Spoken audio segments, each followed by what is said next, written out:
Hello, and welcome back to the spoilerCast, the show where we talk about movies and we don't care about spoiling them, because it's the spoilerCast. My name is Tobias, and with me as always is my sister and trusty co-host, Rebecca. Hello! Hello! And today we are, we're going back to talking about, real movies. Well, yeah, real movies. We've been doing Expendables for a while. I don't know, it's been a while since we talked about a real film, it feels like. A drama, I suppose. Yeah. Proper drama.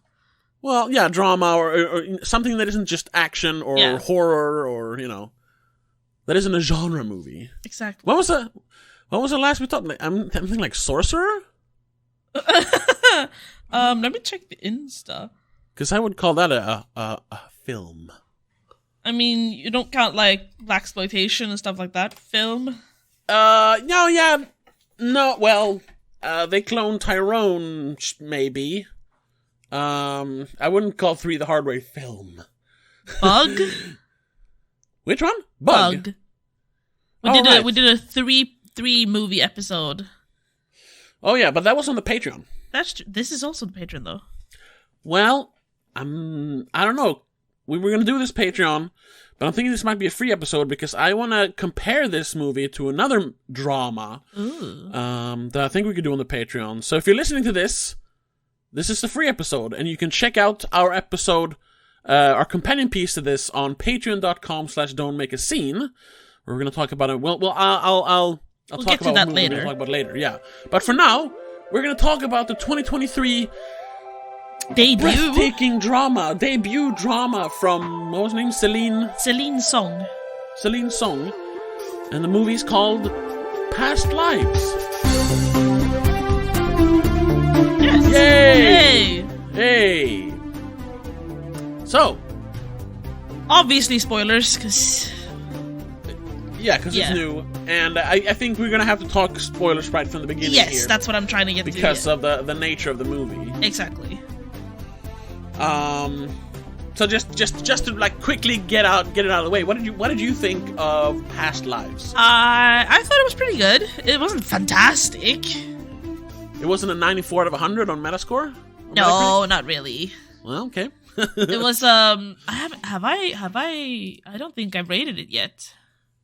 I rated it on whatever it's called. Letterboxd. Yeah, no, I haven't. It's probably like a 3 out of 5. Yeah, I saw this a few days ago. We saw it a few days ago. Yes. With our mother. Is it? And I gotta say, at first I found it incredibly boring, which hurts to say because these are the kind of movies I'm supposed to like. Yes. But I literally fell asleep. That's how much I enjoyed this movie. So I did have to rewatch it, or at least parts of it, because it's available online. And my initial score of 3, I would probably change that, because, I gave it a 3 out of 5, and I wrote an incredibly touching story and probably one of the most relatable dramas, no matter which of the 3 characters you identify with. The last half hour was so beautiful and sad and amazing all at the same time. It was just the first hour that was so incredibly boring that I literally fell asleep. I understand that they wanted to build up the characters, but they were so goddamn uninteresting. That is the problem with making characters too real and too relatable. If you're not careful, it just becomes the real thing. Characters in a movie need to be relatable, but they also need to be heightened a little bit. It's to be more exciting, sad, or funny than my actual life. I mean, it has to be, I mean.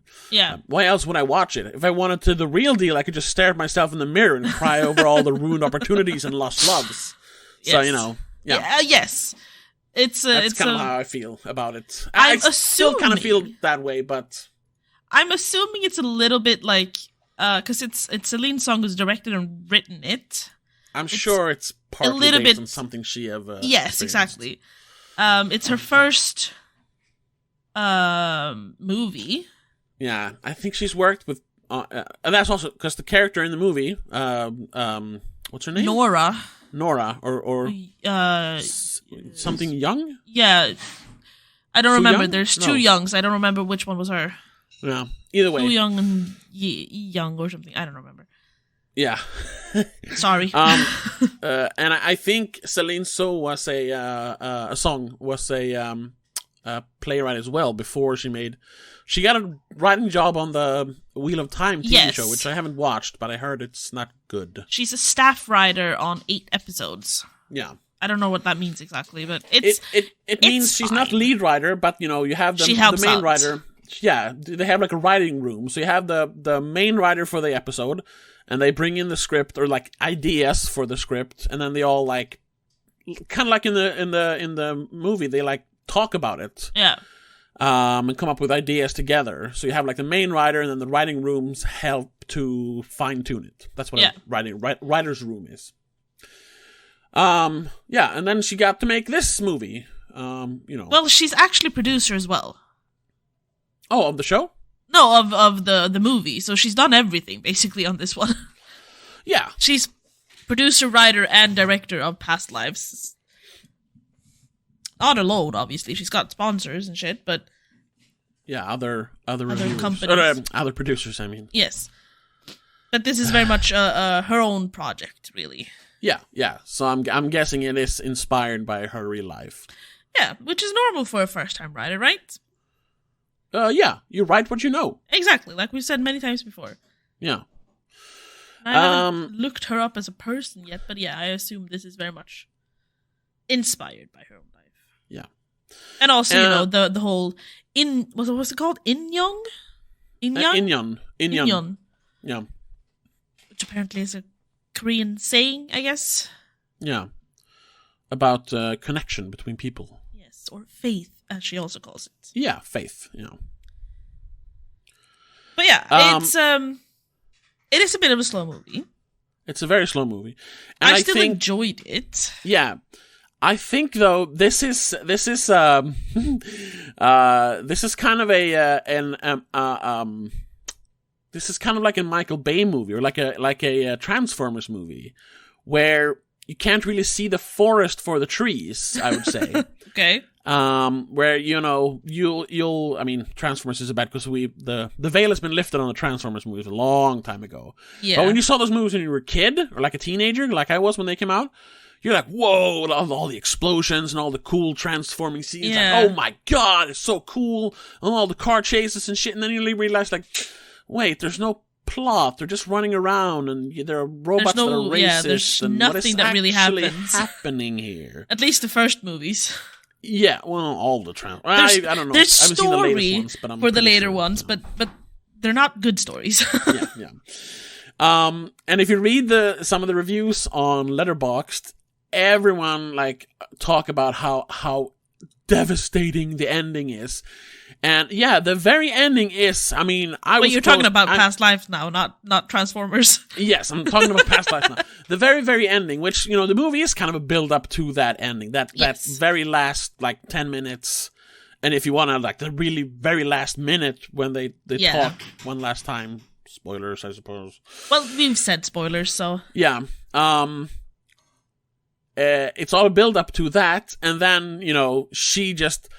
let's go, let's all the emotions come out after an hour and 40. And in their world, 20 years? 24 years? Yeah, 24 years, or specifically those last, 24 hours. Yeah, and it's just, oh my god. And it's very like cathartic. I said, it's very relatable. Maybe not, I haven't had that long of a connection to people, but, letting some people go and you're like, man, I shouldn't have. Yeah. It's all the what ifs. Sucks, yeah. But if you remove yourself from that and actually look at the movie, it's the first hour, because they meet up as grown-ups, as whatever, mid-30s, whatever. 52 minutes into the movie. When he's actually in New York, you mean? Mm-hmm. Yeah, when they meet up. Yeah. And before that, there's one scene that actually had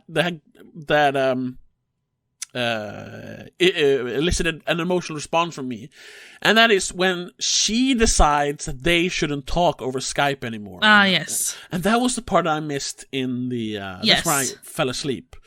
That was basically one of the things you missed that were really important. Yeah, there are like 4 important scenes in the movie, and that's one of them. The other one is when she explains Inyon to Arthur, right, when their relationship kind of starts. Yes.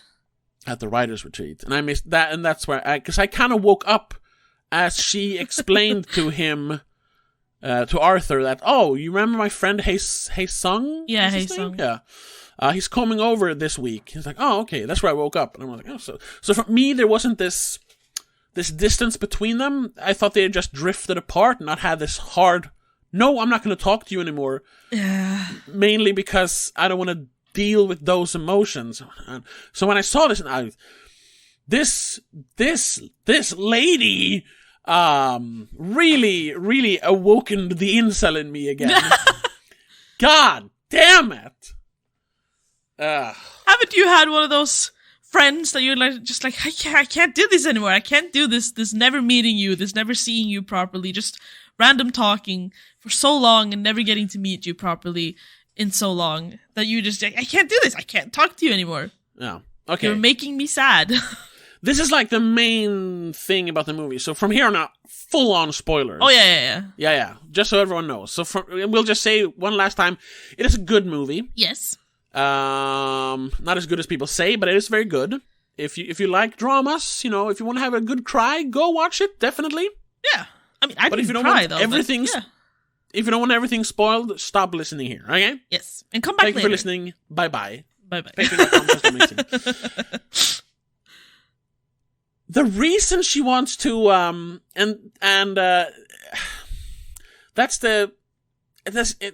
generalizing a little bit, but that feels like a fundamental difference between men and women. She wants to stop talking to him because she feels that instead of, continuing her career or trying to hit those goals she has as a playwright, which is fine, if you want to be a career person. Yeah. She's just like dreaming, like daydreaming, looking up tickets to Seoul to go meet him in Korea, in Seoul. Yes. So she's like, I can't talk to you anymore because I gotta focus on my career.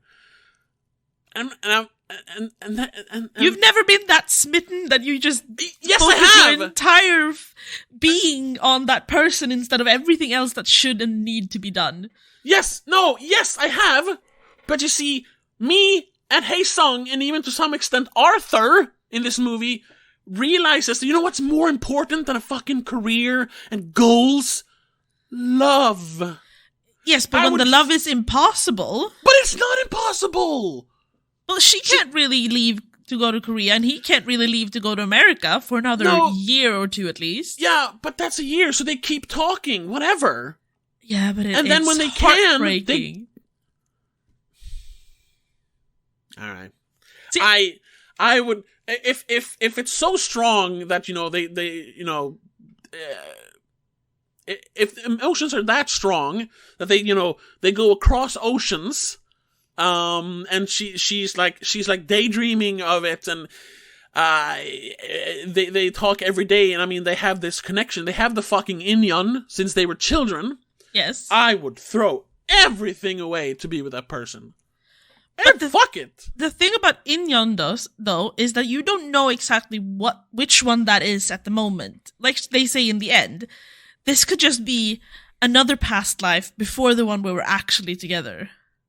Yeah, but we can't experience our past lives or our future lives. We can only experience this one, That's, like I say, it's just a thing Koreans say when they're coming on to someone. Yes, because it sounds romantic. Yeah, that's what Inyon is. Like, so you are creating your destiny by saying like, oh, it's destiny. Yeah, I know. Yeah.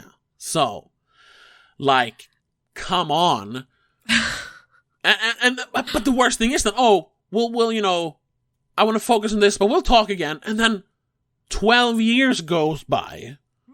Yeah. She gets married and, doesn't even think of him. She doesn't think of him. We don't know that because, honestly, the characters are not that well developed. We don't know if she's been thinking of him from time to time, But we know that everything Hei Sung has been thinking about is her. Because as soon as he of course... He meets this girl we don't even get a name for. She's only in one scene. Yeah. When he's on a exchange thing, language. In China, yeah. In China.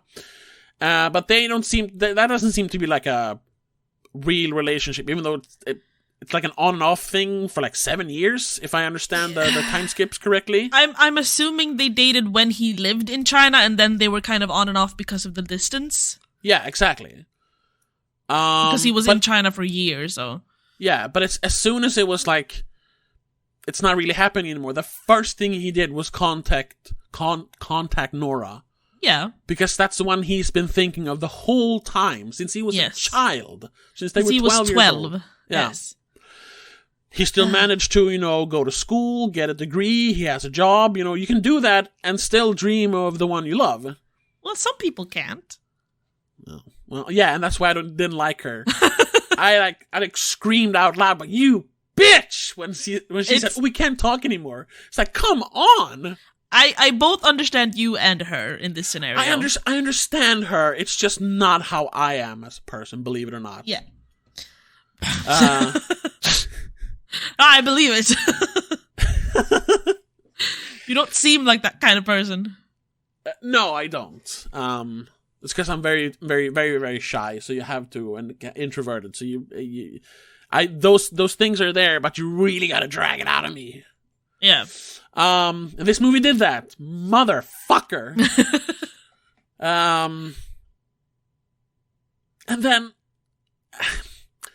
Like, it is so obvious why he's there. And that's also a thing with girls. They don't, I mean, of course, girls, women, whatever, they understand the friend zone, but I don't really think they do, when they are on the other side of it, when they're being friend zoned. No, I think they when can they understand are friend zoning. When they are friend zoning, they don't get it at all. And especially when it's a man and a woman, like, no, in 99% of the situations, like, a man and a woman can't just be friends. I'm sorry. No, I know what you're saying, and I there are exceptions to the rule. Yes, exactly. To a certain degree, I agree. It's very difficult sometimes to understand when you are friend zoning someone without realizing it, because a lot of women, again generalizing here, have a tendency to be very kind towards a lot of people and like inviting without meaning as much. Yeah. While a lot of men or guys often interpret that as more than just friends. Mm-hmm. So it's not intentional. We're just being kind. Yeah, but but apparently you can't be too kind, because some people interpret that as, affection, love, you're my everything now. No, I'm just being friendly. And friendly for some people is like touchy-feely even. Like, you can hug a friend. Yeah, but that's where the genders or the sexes come in. Like, yeah. I have like a couple of like best friends, but I have one best friend. Yes. That I've been friends with for over 20 years, and up until I moved, I talked to him or met him because we lived so close every day. Yes. Hugging, physical connection, blah, blah, blah. Yeah. There were never any, any sort of physical attraction because I'm straight. Like, there was never a problem. We're both straight. Sure. So, but the problem then comes with if you have a friend that's a female, there's always going to be that, if you like a girl, and you're straight, a guy, straight, whatever. Yes. There's like, it will at one point take over from, I just like you, to, I like you. It will. The line between just very good friend and this could be a good relationship. Or love someone, yeah. Yes, it's very thin. Very thin. Agreed. And that's why you often say that your partner is your best friend. Yeah. Because, you're best friends, you're the closest you can ever be, but you're also physically intimate. Yeah. Because you love each other. With your best friend. Because you love each other in all ways. Yeah. That's the thing, though. So that she seems to be, she's a metropolitan, she seems intelligent, and she's a woman of the future, she's whatever, I'm guessing, because once again we don't get to know the characters very well. No. but that she can't see that after all these years, he just, and after what they talked about over Skype, she, like, don't realize he's there to, like, no, but that's the get thing, her though. back, but to She be knows. with her. She knows. Does she, though? Deep down, she knows that he's only here to meet me. And unfortunately, deep down, she's going, even though I'm married, I passed this up years ago. I have to see if the connection is still there. Because if it is, it might be worth pursuing. If it's strong enough, it might be worth pursuing. And she can't know that until she meets him, sits down and talks to him. And of course, it takes a few hours. You can't just talk for a minute and go, "Yeah, I'm in love with you. I'm gonna divorce my husband of 7 years and run away with you to Korea." No, you can't do that.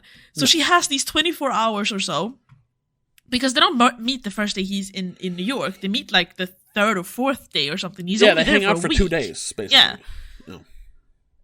She's just like, first you need to just reconnect. It's awkward because they both know they're seeing each other because of what they had and because of what they wanted to have for all those years. Yeah, but they talk about it even the first day, when they're sitting down by the carousel or whatever. Yeah, but it is awkward. You can feel the tension between them. Yeah. So fucking get it then, lady. Yeah, but that's the thing, though. As she's talking to him, she has conflicting feelings because she still loves her husband. She's been married to him for 7 years. She knew him for a couple of years before that, probably. Even though they got married very fast because of the green card thing, which is also worth noting because their relationship was a bit rushed, maybe then. Yeah, that's something Arthur brings up there when he can't fall asleep. Understandably. Yes. He's like, how their relationship is one that is, of course they love each other, but it's also a bit out of convenience. Yeah, it started as a relationship out of convenience. Yeah. But it has grown to being a proper relationship with love and affection. But the rocky start will always be that little nugget of like poison in the center. That maybe wasn't really what we wanted. We just rushed into it. But that's also because, that's also like where we see how Arthur, even though he's even less developed than the other characters, for him it's less of just a convenience thing and more because he says, "You make my life bigger." Yes. Like for him, it's not just it kind of happened. Like he was smitten, obviously. Sure. That's why he was okay with rushing into a marriage. He was fine with being her green card because, fuck it, I like you. He obviously loved her that much. And once again, just like the two male characters willing to kind of do the fairy tale romance thing. Yes. And it just bothers me that she doesn't see that. Well, she does see it, though. I don't think she's like a bad character or something. It's just It's a difficult thing to struggle with. Yeah. Loving someone and then also loving someone else. And you've dedicated so much time to this one person and you know it's comfortable. Uh-huh. But that other guy is a bit of an adventure. He's more than an adventure, though. But moving to Korea would be an adventure, even because he would be moving back to her old country. She would be uprooting her entire life. It would be a bit of an adventure. It would be it's the exciting thing. It's the thing that would change her life forever. But she also has this comfortable, convenient life that she could just live in New York with Arthur and be happy. She could. Whom she does love. She says that. You're forgetting the part where I love you. Yeah. Exactly. She does love him. Yeah, of course. Then comes this old love, this yin yang. Just, ooh, what if? Yeah. That's the issue. It's a very complex feeling to have. I know. And it's I guess it's hard to show it on screen as well, to be fair. No, I think they do capture that pretty well. But it's not until the end. The problem is that it's kind of boring up until they meet. That's the thing. Yes. They don't show they don't show enough of Nora loving Arthur more than just because she is very, again, she's very comfortable with him. Yeah. But she doesn't seem affectionate to him. Yeah. Like, he's always the one cuddling onto her. He's always the one looking at her, kind of acknowledging her. She's never acknowledging him, really. So the way they're portraying it is that she maybe isn't that in love compared to how much he is. No, it's different. Yeah. No. And then, of course, in comes Mr. Adventure, and she's like, ah, shit. Yeah. Maybe I'm not in love anymore. Maybe I love him, but I'm not in love anymore. Yeah. Because love fades, obviously. Even though you're dating or with someone for years, it's not the same love as it was in the first years. Of course not. It changes. It goes ups and down, yeah. Yeah.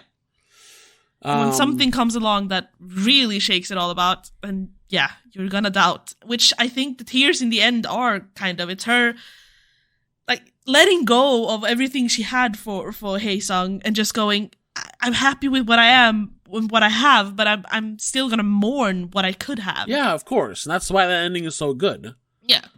But it takes a little bit long to get there. That's the main problem. That is the main problem. Yeah.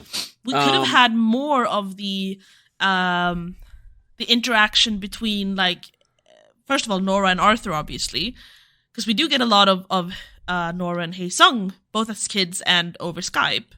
Yeah. We don't get enough of Nora and Arthur falling in love. Yeah, we barely see it. They have one scene the writers' at the writers' retreat. And then 7 years later, they're married. Yeah. Coming back to America from Canada. Yeah, and like, we're married. Yeah. Oh, you are? You are? How come? Yeah. It's, you know what it is? It feels a lot like a play. Where you can't have, like, 54 set changes, and plays usually focus on specific moments, conversations, yeah. And a lot has to come out in those conversations, which they do here. But this is a movie, which it's a bit of a different language from a stage play. It needs more of the visual stuff. Yes, exactly. Because you can't, even though you can obviously feel some of the emotions on the screen. Oh yes, of course. Like, I'm not saying, like, it's still, you don't understand the characters. It's just that on the stage they exaggerate the emotions even more. That too, because of the distance. Yes. Jesus Christ. That's literally what projecting is. You got to show your emotions to the back row. However, on a screen, you don't really need to do that. You don't need to project as much because the camera's much closer and everyone's going to see it from the same distance. Yeah. But this was probably a better play than a movie. It's kind of funny, yeah, because then they could literally have, like, an hour-long conversation instead of cutting it up into, like, 4 or 5, 10-minute It could also be probably a pretty good book, to be fair. Yeah. Yeah, because then you could have a lot of internal monologuing and, you know, and Nora was contemplating blah, blah, blah, you know. Yeah, and you get the emotions told to you, even. Yeah. Because you're going, Nora said sadly, or Nora sighed, or whatever, just, like, get all the emotions actually out there. Yeah, this would be great if all the actors were Elcor. Yes. You got it, okay, good. Because then it could explain, like... Yes. Sadly. Longingly, I do wish we could spend more time together, but I have to go home. Regretfully. I agree. Maybe in another life we'll be together.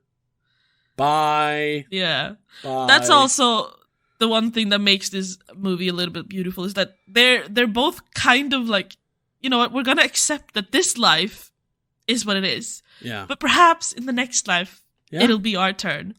And I found that little like thought really beautiful. Oh yeah, right before it gets into the, like I said, like, I loved the ending. Yes. Them just walking in silence and then just and you know, you can feel they are moments away from. Oh, he was about to kiss her. Fuck it, yeah, like, let's just do it. But then the car arrives. He's like, oh shit, he kind of snaps back into reality. He even stopped again to go, maybe I should, and then No, I shouldn't. I'm not gonna be the guy who messes up her marriage. Exactly. It has to be her choice. Yes. And she can't really decide on the spot, so he decides for her by leaving. Yeah. That's the thing, though. She needs to decide, and she really wants him to decide for her. No. But he is respectful enough to go, no, it's not my job to decide, it's yours. You have to make this decision, or either you come with me now, or you go back to Arthur. Yeah.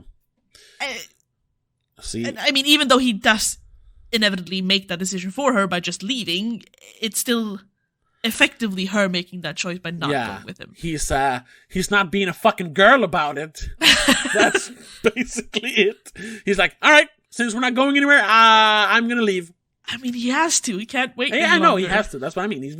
He's being pragmatic. Although, it kind of sucks. I bet you he cried on the plane ride home, though. But we don't get to see that. No. We just get to see him leave. We do get to see one person cry from breaking up, which I think is a little bit of like a representation of his emotions. Sure. We get to see his friend crying the first time we see him as an adult. Right. Yeah. How could I leave, or how could I do this? It's a little bit of a representation of him regretting what he did, not like pursuing her, not chasing her, not going to America straight away. Yeah. But it's a funny way of showing that, because I think a lot of people might miss that. Or just the thing that she's just randomly, like, during a conversation with her mom, think about, who was that kid? Guy I went on a date with. I went on a date, not like, my best friend from America. That guy I went on a date with. Well, they were, if you listen to the conversation, which was in Korean, obviously, but they were talking about old schoolmates of her. They were looking them up on Facebook, because why not? And then she remembered, hey, what about this guy I went to school with? Yeah, it's kind of funny. She haven't thought of him since she was 12 years old. Turns out, though, he has been looking for her since they parted ways. For 12 years, then. For 12 years. Because by then they're 24. Couldn't find her because she changed her name to be more American. Well, yeah. Well, she uses her American name everywhere on social media. And it's just like, God damn it. Yeah. She asks him, like, why did you look me up? Oh, because, you left so suddenly. I just wanted to see you one more time. He's like, I know it sounds weird, but I missed you. Yeah. And it's, oh my God. That should have been enough for her to just go, fuck it, I'm gonna go to Korea and meet you. Yeah. But it wasn't. I don't really understand why it was. I mean, I understand, but I don't really understand. You can be a writer in Korea. Yeah, you can write in English in Korea and just send the work to America, fuck's sake. Yeah. Just go to America for certain, like, conferences or meetings harder, though, and shit. She's a playwright. She needs to be there for rehearsals and stuff. Sure, but that's not forever. No. That's exactly. Also periods of time, and maybe enough time would pass for him to be able to come with her to America. Yeah. That's the one moment where she really actually decided her fate, is when she decided that I'm not going to go to Korea for you. Yeah.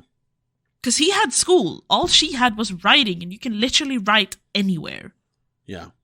Sure, there are certain circumstances that are more beneficial, but technically, you can write anywhere on the planet, as long as it's dry enough for pen and paper to work.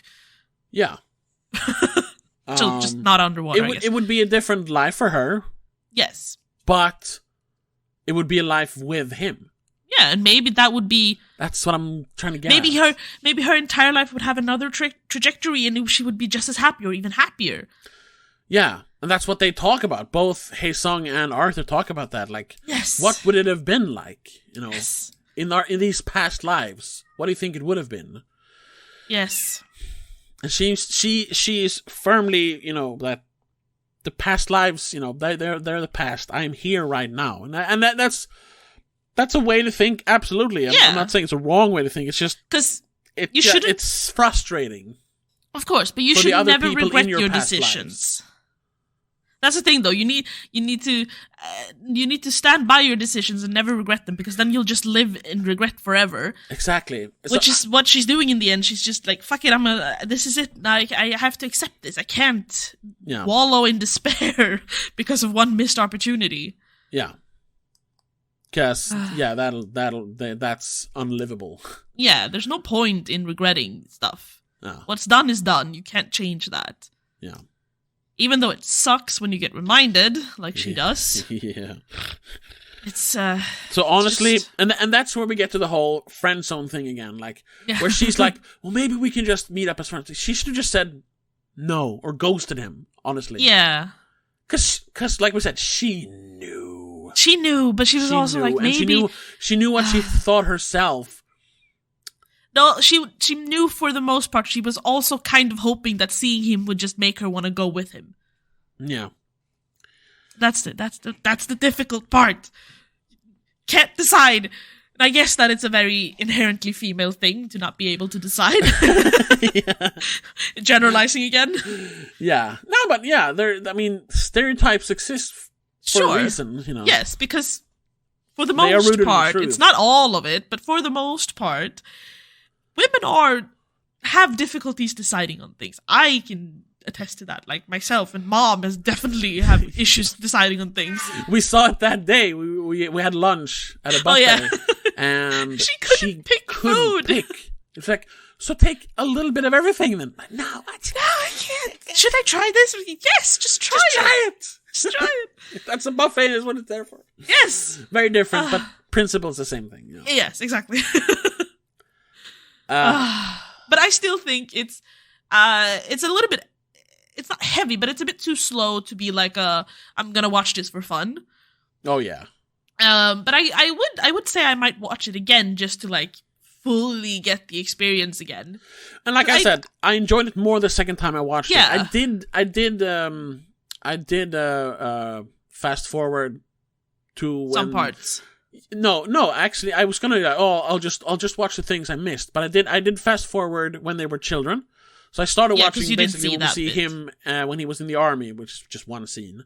And so I'll fast forward the things I've seen. But I actually watched the whole thing from then. So I basically watched the whole movie because just like the first 15 minutes when they're kids.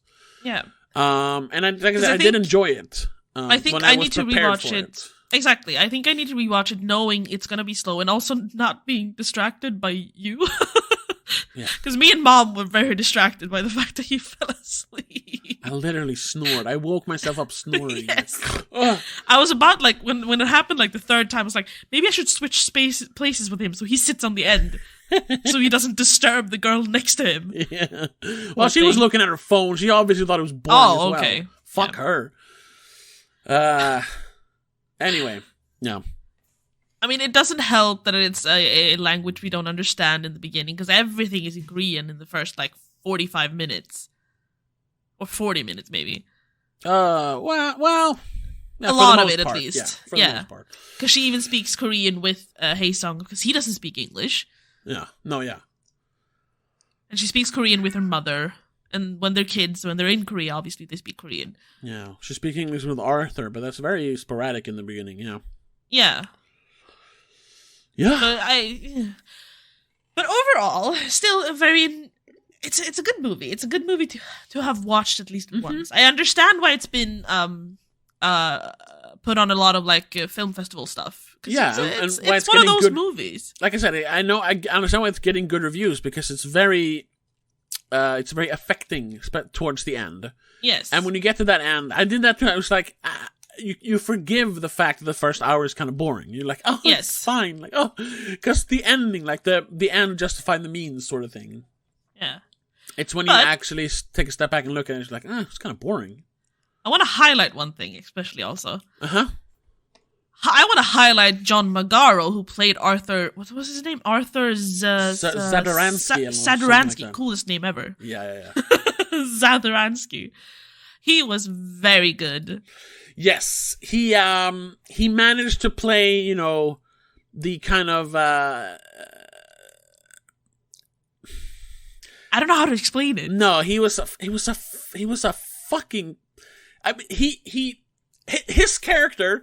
With a lesser writer director and a lesser actor would have been a fucking pussy who I would have hated. He was in like, Swedish, literally a kofta. Yeah. And he also wore a kofta. Yeah.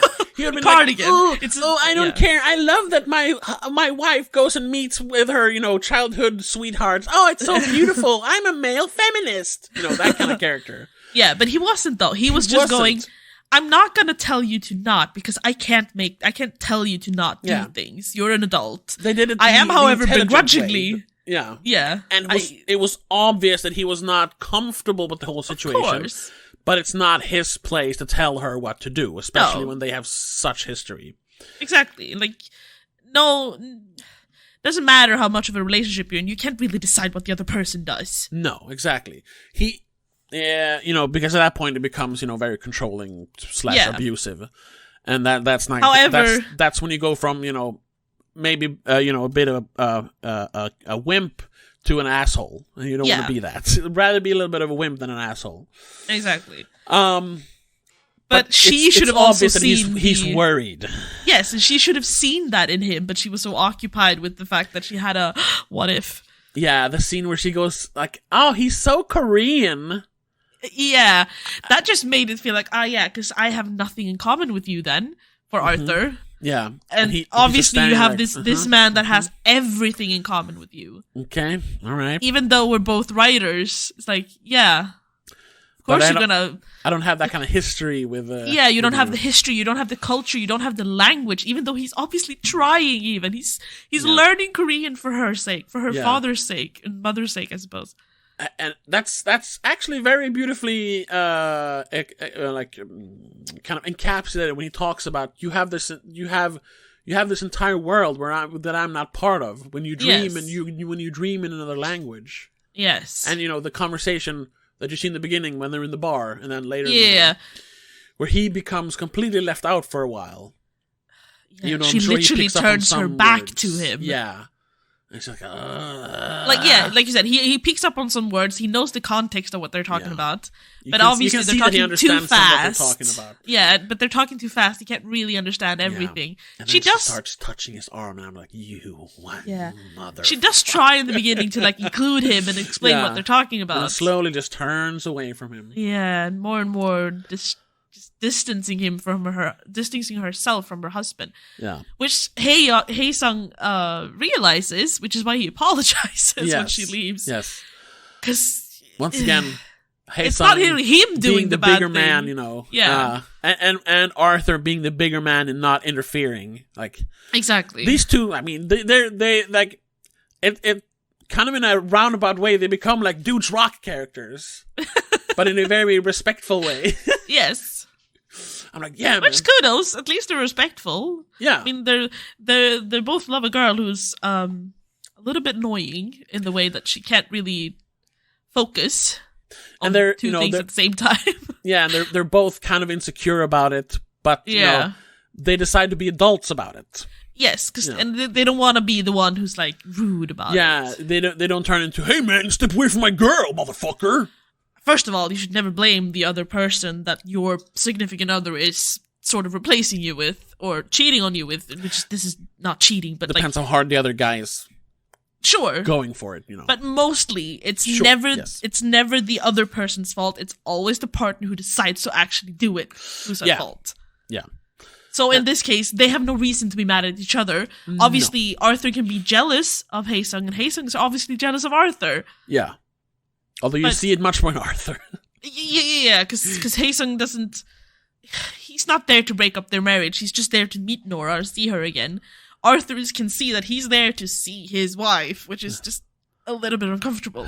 Yeah. And Nora is terrible at mediating between the two of them. Yeah. Being just part of both. Yeah.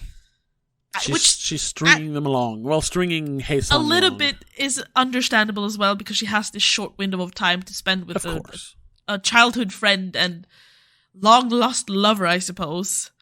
But it's a weird way to do it. Yeah. I don't blame her. I understand her. I blame her a little bit. But I see the issue with it as well. Because at least... for me, as a guy, it's so obvious that Hae Sung it is obvious. Never stopped loving her. It's very obvious for the audience. Yeah, it's probably kind of obvious for Nora as well. Yeah, but she just cannot decide. God damn it! But we can go on forever about this. I know. It's a bit. We're going a little bit in circles, but then it is like she. Maybe he was, thinking about her all these years, but she was fine. as far as we know in the movie. So why would she even, why would she introduce that? Why would she consider it? Yeah, don't talk to him. After all those years, just don't.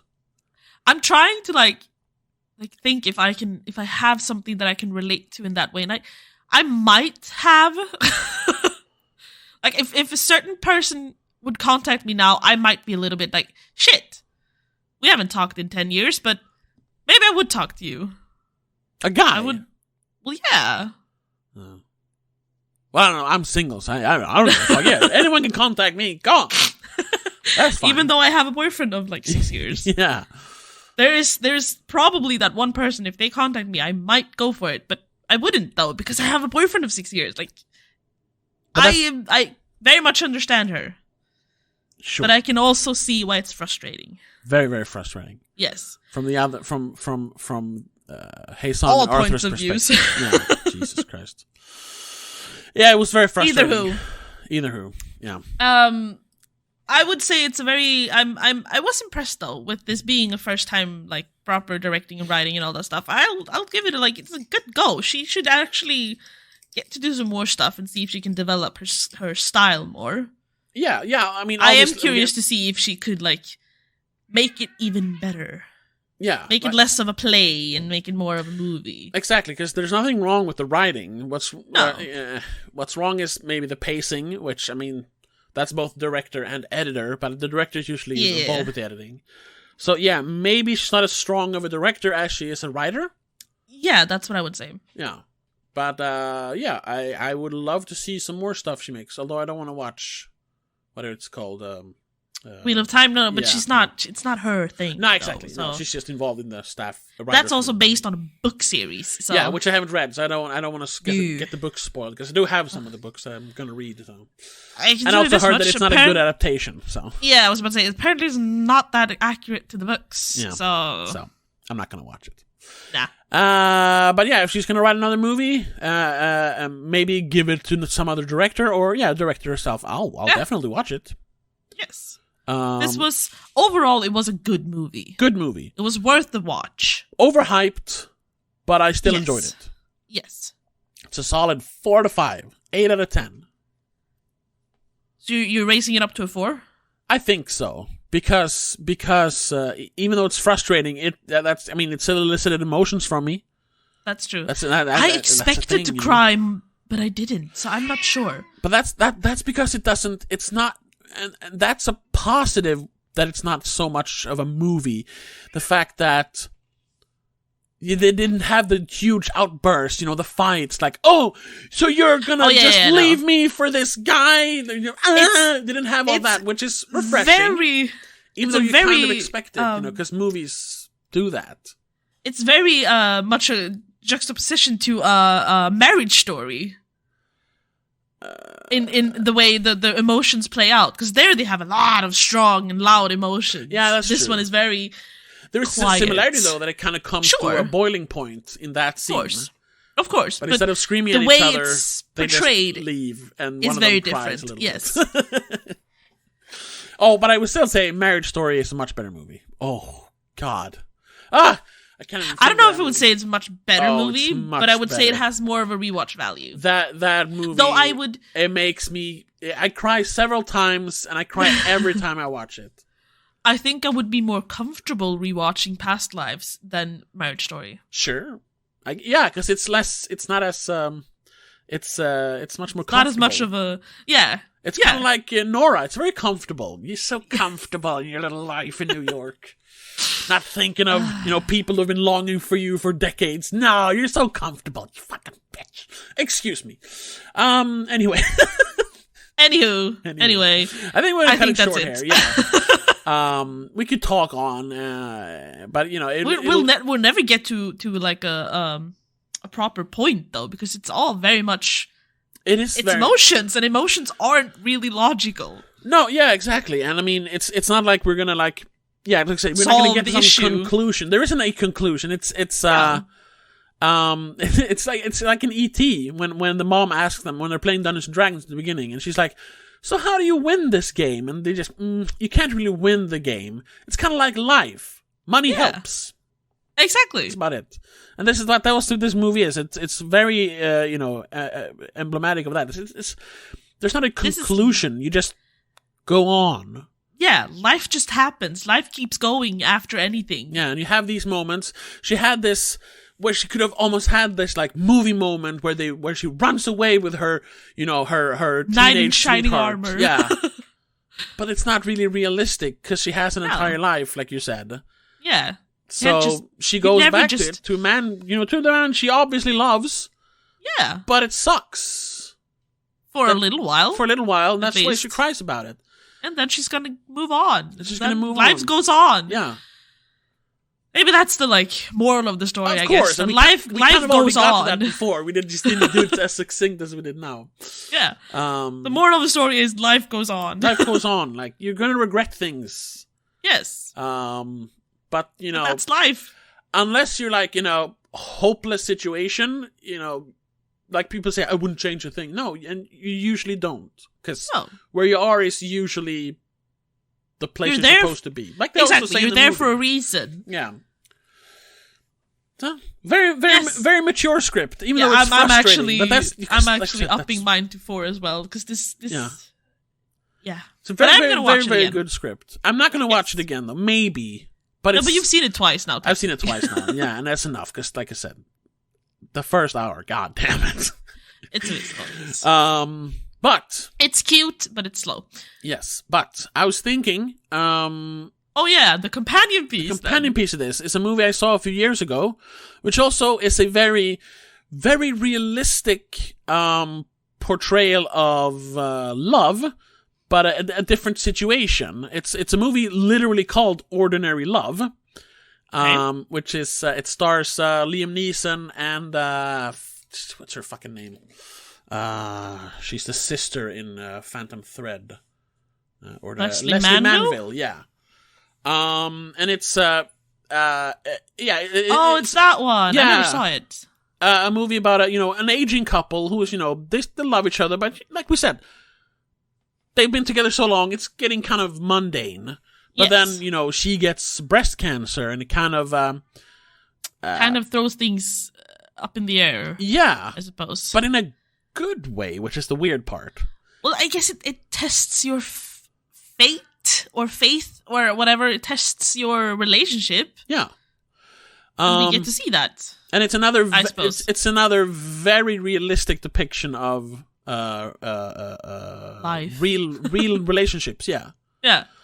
I really enjoyed it. I saw it at the film festival a few years ago. So it's 2019. It's a good companion piece, I would say.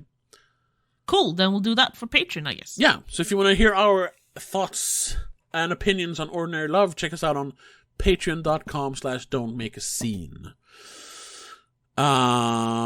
Next week, I think we already have it planned. We're going to do No One Will Save You.